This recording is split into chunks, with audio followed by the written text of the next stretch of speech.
Video में आपको बताया था कि हूतीज ने साफ कह दिया है अमेरिका, ब्रिटेन और इजराइल से कि अगर गाजा पर हमले बंद नहीं होते हैं तो लाल सागर में हम अपने हमलों को तेज कर देंगे। अभी हूतीज ने यह कहा ही था कि आज सुबह के वक्त में 3:20 पर हूतीज ने अपने हमलों को तेज कर भी दिया। दरअसल सुबह के 3:20 का वक्त था।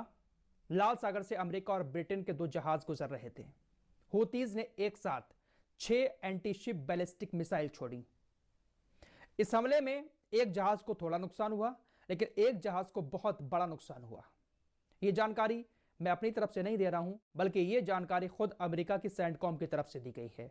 अमेरिकी सेंट्रल कमांड ने बताया कि 3:20 पर एक साथ 6 मिसाइलें इन दोनों जहाजों पर दागी गईं। कुछ मिसाइलों को हमने रोक लिया, लेकिन कुछ मिसाइलें जहाजों से जाकर टकराईं, जिससे जहाजों को नुकसान हुआ है। तो हूतीज ने अपने हमले तेज कर दिए हैं। एक और बड़ी खबर आपको बताता हूं, ब्रिटेन का एक युद्धपोत लाल सागर के अंदर हूतीज को रोकने के लिए काफी दिनों से तैनात है और काफी ताकतवर यह युद्धपोत माना जाता है। मैं आपको इस तरह की खबरें बहुत दिन से दे रहा हूं कि हूतीज अब लाल सागर के अंदर सिर्फ कार्गो जहाज पर, मालवाहक जहाज पर या टैंक पर हमले नहीं कर रहे हैं तेल के, बल्कि अब जो युद्धपोत ब्रिटेन और अमेरिका के समुद्र में मौजूद है उस युद्धपोत पर भी मिसाइलें दाग रहे हैं। ब्रिटेन का एक काफी ताकतवर युद्धपोत जिसका नाम HMS डायमंड है, लाल सागर के अंदर यह हूतीज के हमलों को रोकने के लिए तैनात किया गया। लेकिन हूतीज ने इस युद्धपोत पर 3 बार अलग अलग तरह से हमले किए। हमले इतने जबरदस्त थे कि इस युद्धपोत को बहुत नुकसान हुआ। इस युद्धपोत पर जो मिसाइलें दागी, हूतीज ने उन मिसाइलों से युद्धपोत को कुछ ऐसा नुकसान हुआ कि वो लाल सागर में अब काम करने लायक नहीं बचा, जिसकी वजह से ब्रिटेन ने अपने उस युद्धपोत को वापस बुला लिया। दोस्तों, ये कोई छोटी मोटी बात नहीं है, ये बहुत बड़ी बात है और इसको हूतीज की जीत कहा जा सकता है, क्योंकि ये देश अपने आप को बहुत ताकतवर समझते हैं। हर फील्ड में अपने युद्धपोतों को, अपने हथियारों को बहुत ताकतवर मानते हैं। लेकिन हूतीज ने ऐसे हमले किए कि ब्रिटेन अपने युद्धपोत को लेकर लाल सागर से भाग खड़ा हुआ। आप लोग माने या ना माने, लेकिन मेरी नजर में यमन की ये एक बहुत बड़ी जीत है। दोस्तों, खबर आ रही है कि ब्रिटेन तो अपना युद्धपोत लेकर भाग चुका है, अब उसके बदले में इटली अपना युद्धपोत लाल सागर के अंदर भेज रहा है यमन के ऊपर हमला करने के लिए। यमन ने इटली को भी धमकी दे दी है कि अगर आप हमारे ऊपर हमलों में शामिल हुए फिर आपकी भी खैर नहीं है लाल सागर के अंदर। हमारी मिसाइलों का निशाना अभी तक अमेरिका, ब्रिटेन और इजराइल बन रहे हैं। इटली, आप शामिल हुए तो आप भी हमारी मिसाइलों का सामना करेंगे। दोस्तों, लास्ट वीडियो में मैंने आपको एक खबर और दी थी कि इजरायली सेना ने रफा पर भी अब हमला कर दिया है। हमला कर नहीं दिया है, बल्कि हमले अब लगातार जारी हैं। ताजा जानकारी के मुताबिक गाजा पट्टी के तकरीबन 19 लाख लोग रफा में रह रहे हैं। गाजा के तकरीबन 85% आबादी वहां पहुंच चुकी है। लास्ट वीडियो में मैंने आपको 14 लाख का आंकड़ा बताया था, लेकिन नया आंकड़ा 19 लाख सामने आया है। तो इतने सारे लोगों को जो इकट्ठा एक जगह पर रह रहे हैं, इजराइल की सेना मारने का प्लान बना रही है। दोस्तों, लास्ट रिपोर्ट में ही मैंने आपको एक जानकारी और दी थी कि न्यूयॉर्क टाइम्स और टाइम्स ऑफ इजराइल एक दावा कर रहे हैं कि हमास के कब्जे में इजराइल के जो 135 बंधक है उसमें से 31 बंधक मारे जा चुके हैं।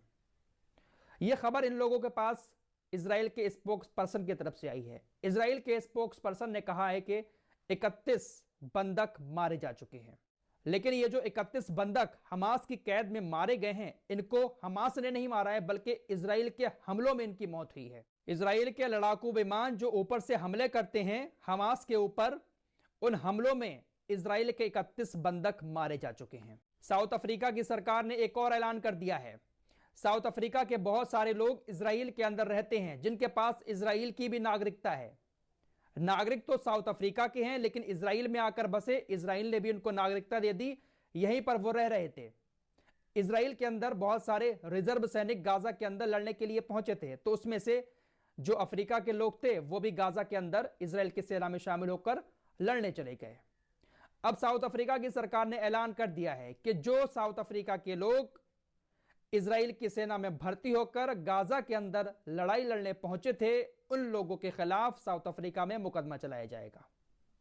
अब ये लोग अगर साउथ अफ्रीका जाते हैं तो इन लोगों के ऊपर मुकदमा चलाया जाएगा और हो सकता है कि इनको जेल में भी डाल दिया जाए। परसों की रिपोर्ट में आपको एक खबर दी थी कि अमेरिकी सेनेट में एक विधेयक लाया गया है। इस विधेयक के मुताबिक इजराइल को 18 अरब डॉलर की मदद देनी थी, लेकिन जब इस विधेयक को लेकर वोटिंग हुई तो अमेरिकी सेनेट के 250 मेंबर में से 180 मेंबर ने इस विधेयक के खिलाफ वोट डाला। 250 में से 180 मेंबर्स का यह मानना था कि इजराइल को पैसा ना दिया जाए, जिस वजह से इस विधेयक को रद्द कर दिया गया। फिलहाल अमेरिका अब इजराइल को पैसे नहीं देगा। दोस्तों, आपकी स्क्रीन पर अर्जेंटीना का ये राष्ट्रपति है। इसके बारे में अगर आप सर्च करेंगे ना, एक नंबर का अय्याश पाएंगे इसको। ये इजराइल के दौरे पर गया। इजराइल की वो जो दीवार है यहूदियों की, जिसको चूम कर प्रार्थना करते हैं, वहां पर भी गया, उसको चूमा और चूम कर रोया भी। फिलहाल ये वहां पर जाकर कहता है कि मैं इजराइल को यरूशलेम की राजधानी के तौर पर मान्यता देता हूं। अर्जेंटीना देश यरूशलेम को इजराइल की राजधानी मानते हुए यरूशलेम को इजराइल की राजधानी की मान्यता देता है, जैसे इनके बाप का है यरूशलेम। दोस्तों, इजराइल के यहूदी कैसी कैसी हरकतें कर रहे हैं। गाजा के लोगों के लिए जो मदद आ रही है, उन ट्रकों को लगातार केरेम शालोम बॉर्डर पर रोक रहे हैं। इजरायली मीडिया के मुताबिक 132 ट्रक अब तक इजराइल के यहूदी बॉर्डर पर रोक चुके हैं, उनको गाजा के अंदर नहीं जाने दिया है।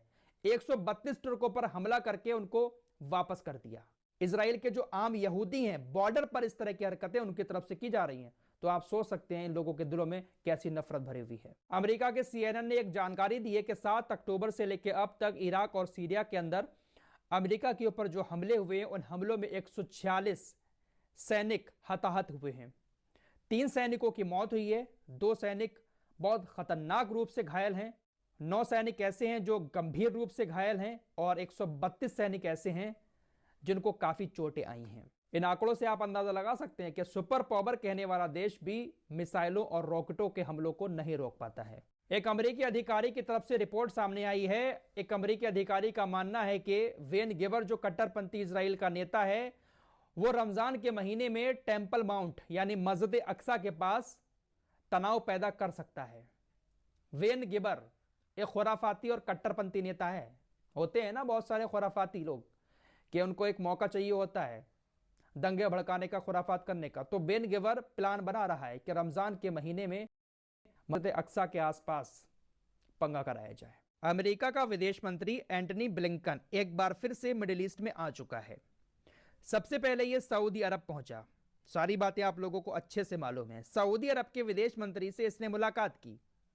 मुलाकात करने के बाद इसने सऊदी अरब और इजराइल के संबंधों के बारे में भी थोड़ी सी चर्चा की।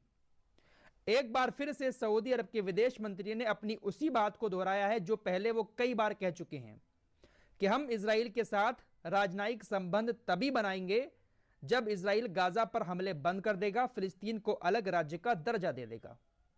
इससे पहले हम इजराइल के साथ किसी तरह का कोई भी संबंध नहीं बनाएंगे।